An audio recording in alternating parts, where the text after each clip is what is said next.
여러분 안녕하십니까, 진성호입니다. 코로나19 백신과 관련해서 문재인 정부가 휘청거리고 있습니다. 자, 지난달 청와대 청원 게시판에는 이 한 간호조무사 남편이 쓴 글이 올라갔습니다. 아스트라제네카 백신을 접종받고 난 뒤 사지가 마비되는 그런 현상이 일어났던 그런 간호조무사의 눈물 나는 사연입니다. 자, 이걸 가지고 정부는 어제 직접적인 원인이 없었다고 발표했습니다. 그러니까 코로나 백신과 이 간호조무사의 정상은 무관한 것으로 보인다는 취지였습니다. 자, 그런데 이걸 보면서 국민들은 무슨 생각을 할까요? 아, 정말 문재인 대통령, 정은경 총장 억울하겠다, 이렇게 생각할까요? 물론 과학적인 것은 별개로 하고 지금 국민들이 문재인 정부에 실망하고 있는 것은 바로 지금 국민들을 대하는 태도입니다. 지금 정은경 청장은 지금 이 코로나19 백신 접종 뒤 부작용이 얼마 되지 않는다고 이야기합니다. 그렇지만 이걸 국민들로 환산하면 2만 명쯤 됩니다. 이 비율은 그렇게 간과할 수 있는 수치가 아닙니다. 그럼에도 불구하고 지금 문재인 정권은 무조건 우리는 잘하고 있다, 정당한 평가를 받아야겠다, 이렇게 말합니다. 물론 실질적으로 잘하고 있을 수도 있습니다. 그러나 결과만 보면 그렇지는 않습니다. 일단 문재인 정부는 백신 확보에 초기 실패했습니다. 그래놓고 지금 문재인 대통령은 내가 또 2천만 명분 했다고 자랑합니다. 이런 모습이 국민과 소통을 할 줄 모르는 미숙한 사람으로 보이는 겁니다. 정은경 청장의 그 말에 윤희숙 국민의힘 초선 의원이 비판했습니다. 지금 제정신이냐고. 자, 이런 가운데 어제 오세훈 서울시장이 굉장히 중요한 행사를 했습니다. 어제 오세훈 시장 집무실에 반가운 손님들이 찾아왔습니다. 원래는 화상회의를 할 계획이었지만 오세훈 시장이 부덕부덕 우겨서 직접 내 방으로 이 손님들을 모셨습니다. 바로 간호조무사였습니다.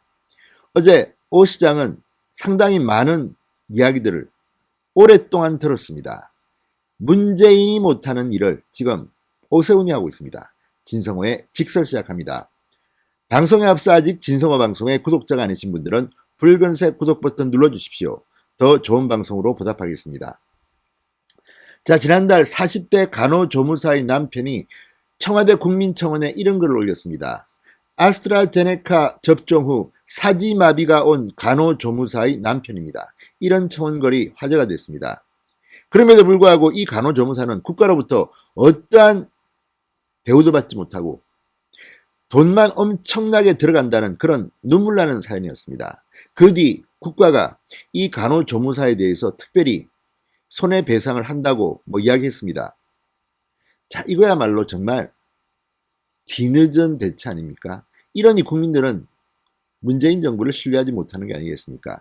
자, 어제 이 코로나 백신을 맞고 사지마비 증상이 나타난 이 40대 간호조무사의 사례에 대해서 정부가 답을 했습니다. 방역당국이 백신 접종을 직접적인 원인으로 볼 수 없다고 판단했다고 했습니다. 코로나19 예방접종 피해조사반은 브리핑에서 해당 간호조무사의 사례는 이 백신과의 인과관계를 명확하게 있다 없다를 판단하기 어려운 급성 파종성 뇌척수염으로 평가했다고 밝혔습니다. 이와 관련해 조사단은 국외 최신 연구 동향과 백신 작용 기전, 다른 백신에서의 유사 반응 등을 전문가가 평가했지만 인과성을 인정할 만한 근거도, 배제할 만한 근거도 충분하지 않다는 의미라고 설명했습니다. 물론 확률적으로 그럴 수 있지만 완전히 그렇지 않다고 말할 수 있습니까? 자, 이런 브리핑을 보면 면피형 회피성이라는 생각이 듭니다. 이 간호조무사뿐만 아니라 지금 전국의 간호조무사들에 대해서 대한민국 정부는 어떤 대우를 해왔습니까? 이 문제의 40대 간호조무사도 간호조무사이기 때문에 먼저 아스트라제네카 백신을 접종해야 했습니다.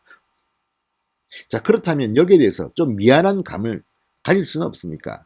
자, 어제 오세훈 시장 이 코로나19 방역 현장에서 헌신하고 있는 간호조무사들을 시청 본청으로 초대했습니다.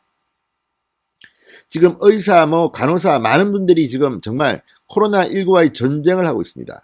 그런데 이들의 노력으로 지금 코로나19 방역 성과가 이만큼 왔지만 문재인 정부는 마치 자기들이 열심히 해서 한 것처럼 혹시라도 과대 홍보하는 것은 아닙니까?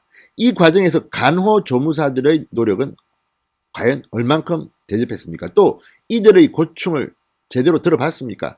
자, 오세훈 시장, 간호조무사들이 1년이 넘는 기간 동안 방역 일선에서 땀을 흘렸지만 다른 의료인들과 달리 수당도 제대로 못 받는 등 차별받았다고 이런 소통을 했습니다. 자, 오세훈 시장은 이들의 처우 개선을 이미 약속한 상태입니다. 두 번째로 오세훈 시장은 이들을 서울시청으로 초대했습니다. 자, 시장 집무실로 직접 부른 이유도 특이합니다. 원래 이런 경우는 이 6층 영상회의장에서 열릴 예정이었다고 합니다. 그러나 이 당초 간담회를 오 시장은 내 집무실로 오라고 했습니다. 오 시장이 직접 요청해서 면담 장소를 시장 집무실로 바꾼 겁니다. 면담 장소를 회의장이 아니라 시장 집무실로 특정한 것은 손님들을 더 우대한다는 의미를 담기도 합니다. 내 집무실에서 여러분들을 바로 만나겠다는 겁니다.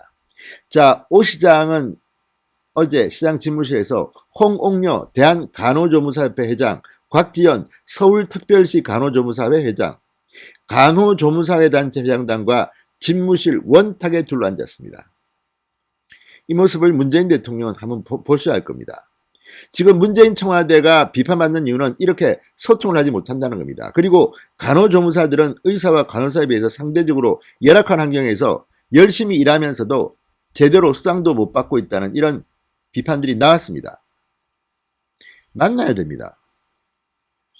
자, 오 시장은 코로나 기세가 꺾이지 않고 있어 아직도 많은 간호조무사분들이 현장에서 애쓰고 계신다. 심심한 위로의 말씀과 함께 서울 시민을 대신해 감사의 말씀을 드린다고 공개적으로 격려했습니다. 이날 열린 간담회는 오 시장이 보궐선거 후보 시절인 2월달 가진 간담회에 이어서 두 번째입니다. 단체 대표들도 이 오 시장을 상당히 반갑게 맞았습니다. 3개월 만에 다시 뵙게 됐다.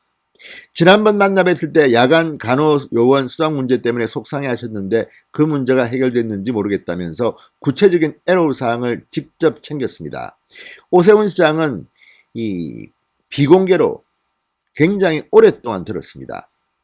자, 구체적인 내용은 어제는 공개하지 않았습니다. 주로 오세훈 시장이 간호조무사들의 현장 어려움을 듣는 자리였다고 합니다. 들어야 됩니다. 오세훈 시장은 여러분이 고생하시는 만큼 사회적으로 그에 걸맞는 대우와 보상이 이루어질 수 있도록 최선의 노력을 다하겠다고 약속했습니다. 자, 어제 이 장면, 이 한 장의 사진, 사소한 것 같지만 중요합니다. 문재인 대통령은 이렇게 지금 대한민국 국민들의 마음을 보살피는 노력이 부족하다는 생각이 듭니다. 그 많은 시간 동안 뭐합니까? 청와대에서 혼밥 하십니까? 아무튼 문재인 대통령은 본인이 억울하다는 듯이 어제 취임 4주년 특별연설에서 국민들을 상당히 당혹스럽게 했습니다. 국민들은 지금 문재인 대통령이 진솔한 반성을 할 줄 알았는데 자화자찬의 20분이었습니다. 자, 어쨌든 문재인 대통령, 오세훈 시장이 등장하면서 상당히 라이브러식 느끼겠습니다. 내가 못하는 것을 오세훈이 하는구나. 이른바 매기효과 때문에 지금 문재인 정부도 발칵 뒤피고 있습니다. 홍남기 경제부총리, 지금 국무총리 직무대행입니다. 부동산 정책과 관련해서 서울시와 함께 협력하겠다고 했습니다. 왜 그렇게 했습니까? 그동안 제대로 열심히 못했다는 것을 스스로 자복한 것은 아닌지 모르겠습니다. 진성호의 직설이었습니다. 여러분 감사합니다.